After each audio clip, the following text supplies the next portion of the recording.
ஒரு சம்பல் ட்ரை பண்ணணும்னு நினைச்சீங்கன்னா இந்த ஆனியன் சம்பலை ட்ரை பண்ணலாம். ரொம்பவே சூப்பராக இருக்கும். இதுக்கு வந்து ஆனியனை ஒன் டே மட்டும் என்ன பண்ணணும், கட் பண்ணி வெயிலில் வைக்கணுங்க.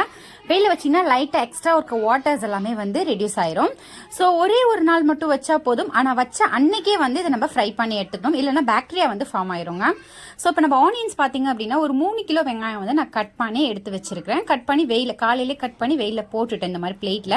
ஸோ எக்ஸ்ட்ராஸ் இருக்கிற அந்த வாட்டர் எல்லாமே ரெடியூஸ் ஆயிடுச்சு. நம்ம வாட்டரோட ஃப்ரை பண்ணோம் அப்படின்னா கொஞ்சம் கூட நல்லா இருக்காது. ஸோ நான் ரீசன் சொல்கிறேன். நெக்ஸ்ட் பார்த்தீங்கன்னா நான் வெஜ்ஜு செய்ய போகிறேன் அப்படின்னா சோயா பன்னை வந்து தண்ணியில் போட்டு நல்லா வந்து ஊற வச்சுட்டு பொடிசாக கட் பண்ணி எடுத்திருக்கேன். இதில் கொஞ்சமாக மஞ்சள் தூளும் உப்பும் மட்டும் ஆட் பண்ணிக்கணும். மிளகாய் தூள் எதுவுமே ஆட் பண்ண வேண்டாங்க. சேர்த்துருக்க இந்த பொருளை வந்து நல்லா பிசைஞ்சு விடுறோம். இன்னொரு விஷயம் என்னன்னா, நம்ம பண்ணை வந்து நல்லா வந்து பிழிஞ்சிடணுங்க. ரொம்ப ஈரப்பதத்தோட நம்ம வந்து போடக்கூடாது. போட்டோம் அப்படின்னா பண்ணு வந்து பதத்து போன மாதிரி ஆயிடும். ஸோ நல்லா இந்த அளவுக்கு நல்லா மசிஞ்சு விட்டுருங்க. பூண்டையும் வந்து வெங்காயம் கட் பண்ணல. ஸோ அந்த டைமே வந்து நான் பூண்டையும் வந்து கட் பண்ணி வெயில கொஞ்சம் நேரம் வச்சிருந்தேன் இந்த மாதிரி பொடிசா. இப்போ நம்ம கட் பண்ணி காய வச்சிருந்த வெங்காயத்தை வந்து நல்லா சூடான எண்ணெயில வந்து ஃப்ரை பண்ணிக்கலாம். இதுக்கு நீங்க கடலெண்ணெய் யூஸ் பண்ண வேண்டாம், நல்லெண்ணெய் யூஸ் பண்ணிக்கலாம். அப்படி இல்லைன்னா சன்ஃபிளவர் ஆயில் வந்து யூஸ் பண்ணிக்கோங்க. கடலெண்ணெய் யூஸ் பண்ணனா ஒரு மாதிரி ஸ்மெல் அடிக்கும். ஸோ அதனால தான் நான் வந்து கடலெண்ணெய்க்கு பதிலாக நல்லெண்ணெய் இல்லைன்னா சன்ஃபிளவர் ஆயில் வந்து யூஸ் பண்ணிக்கோங்கன்னு சொல்றேன்.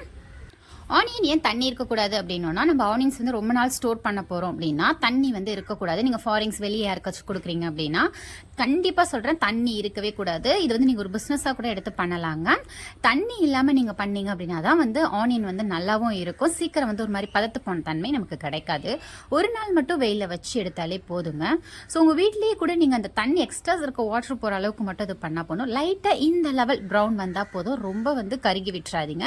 இதை நம்ம எடுத்து வெளியே வச்சு இன்னும் கொஞ்சம் வந்து கலர் சேஞ்ச் ஆகும். ஸோ அதனால என்ன பண்ணணும் அப்படின்னா, ஓவரா வந்து ரோஸ்ட் பண்ணிடாதீங்க ஆனியனை, இல்லைன்னா ஒரு மாதிரி கசப்பான தன்மையில இருக்கும். ஸோ இது வந்து செகண்ட் பேட்ச். இந்த மாதிரி கொஞ்சம் கொஞ்சமா நம்ம ரோஸ்ட் பண்ணி எடுத்தோம் அப்படின்னா ரொம்ப ஈஸியா இருக்கும். மொத்தமா போட்டாலும் ஆனியன் வந்து சீக்கிரம் வந்து ரோஸ்ட் ஆகாதுங்க. அதனால பார்த்து கொஞ்சம் கொஞ்சமா வந்து சேர்த்து ரோஸ்ட் பண்ணி எடுத்துக்க வேண்டியதான். ஸ்டவ்வை வந்து எப்போ லோ ஃப்ளேம் வைக்கணும் அப்படின்னா முடிஞ்ச அளவுக்கு ஹை ஃப்ளேம்லேயே வச்சு நீங்க ஃப்ரை பண்ணி எடுத்துக்கலாம். ஸோ இந்த கண்ணாடி பதம் வந்தாலே போதும். நல்லா பாருங்க, இந்த லெவல் தான் இருக்கணும். ரொம்ப ப்ரௌன் கலர் வரக்கூடாது. ஸோ இந்த பேட்சும் நான் வந்து எடுத்துறேன். இதே போல எல்லா பேட்சும் வந்து ஃப்ரை பண்ணிட்டேன். நெக்ஸ்ட் பார்த்தீங்கன்னா பூண்டை வந்து ஃப்ரை பண்ணி எடுத்துக்க போறேன். ஸோ பூண்டையும் வந்து நம்ம ஃப்ரை பண்ணி எடுக்க போறோம். பூண்டை சேம் இதே ப்ராசஸ் தான். நீங்க வெங்காயம் கட் பண்றப்பே தோலை ரிமூவ் பண்ணிட்டு இந்த மாதிரி சைஸ்ல நீங்க வந்து கட் பண்ணி ஒரு பட்டன் ஷேப்ல கட் பண்ணி வெயில வச்சிட்டீங்க அப்படின்னா நல்லா அதுவும் வந்து எக்ஸ்ட்ராஸ் இருக்க அந்த வாட்டர்லாம் போயிடும். சட்டுன்னு வந்து ஃப்ரை ஆயிரும். நல்ல ஒரு கிறிஸ்பினஸ் நமக்கு வந்து கிடைக்கும். ஒரு மாதிரி பதத்து போன அந்த தன்மை கிடைக்காது. ஸோ நீங்க வீட்டில் பண்றதா இருந்தாலும் சரி, இதை நீங்க பிசினஸா எடுத்து பண்ணாலுமே சரிங்க. ஸோ இந்த மெத்தடை நீங்கள் ஃபாலோ பண்ணிக்கோங்க. நெக்ஸ்ட் நான் வந்து பன்னு ஃப்ரை பண்ண போகிறேன். பன்னிலும் வந்து வாட்டர்ஸ் இருக்கக்கூடாது. ஸோ வாட்டர் இல்லாமல் அதையும் யூஸ் பண்ணிக்கிறேன். முடிஞ்ச அளவு நீங்கள் வெங்காயம் கட் பண்ணுறப்பே கூட ஊற வச்சு அதை நீங்கள் இந்த மாதிரி எடுத்து வச்சுட்டு கூட நீங்கள் ரோஸ்ட் பண்ணி எடுத்துக்கலாம் ஈவினிங் போல். ஸோ பன்னையும் வந்து நான் ரோஸ்ட் பண்ணி எடுத்துட்டேங்க.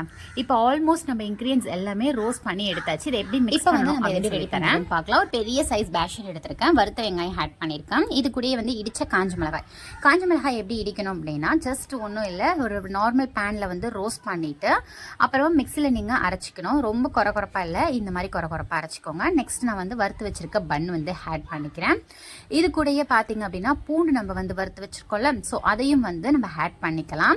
ஒரு ஜல்லடுற வடியில் வந்து போட்டிக்கிட்டீங்கன்னா எக்ஸ்ட்ராஸ் இருக்க அந்த எண்ணெயெல்லாம் வந்து இதாயிரும். இதில் எண்ணெய் வந்து இருக்கக்கூடாது. ஸோ அதை நீங்கள் நோட் பண்ணிக்கோங்க. எண்ணெய் இருந்துச்சுன்னா ஒரு மாதிரி ஊறி போன பதப்பு தன்மை கிடைக்கும். நெக்ஸ்ட் வந்து உப்பு ஆட் பண்ணிக்கிறேன். 2 ஸ்பூன் வந்து உப்பு ஆட் பண்ணிக்கிறேன். பன்னோட அளவு பார்த்தீங்கன்னா கரெக்டாக 50 கிராம் போதும் 3 கிலோ வெங்காயத்துக்கு. பூண்டு பார்த்தீங்க அப்படின்னா உங்களுக்கு எவ்வளோ பூண்டு வேணுமோ நீங்கள் ஆட் பண்ணிக்கலாம். நான் வந்து ஒரு 1/4 கிலோ பூண்டு ஆட் பண்ணியிருக்கேன். நீங்கள் வந்து பெரிய பெரிய சைஸ் பூண்டாக இருந்துச்சு அப்படின்னா ஒரு 100 பூண்டு கூட போதுமானதுங்க. இப்போ வெங்காயம், நம்ம பூண்டு, பன்னு, காஞ்ச மிளகாய், உப்பு இது எல்லாத்தையும் ஒன்றா சேர்த்து மிக்ஸ் பண்ணி எடுத்தாச்சு.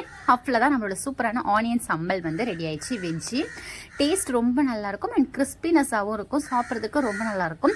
உங்கள் வீட்டில் தயிர் சாதம் எந்த சாதத்தில் வேணாலும் நீங்கள் இதை வந்து வச்சு சாப்பிட்லாம். ரொம்ப நல்லா இருக்குங்க.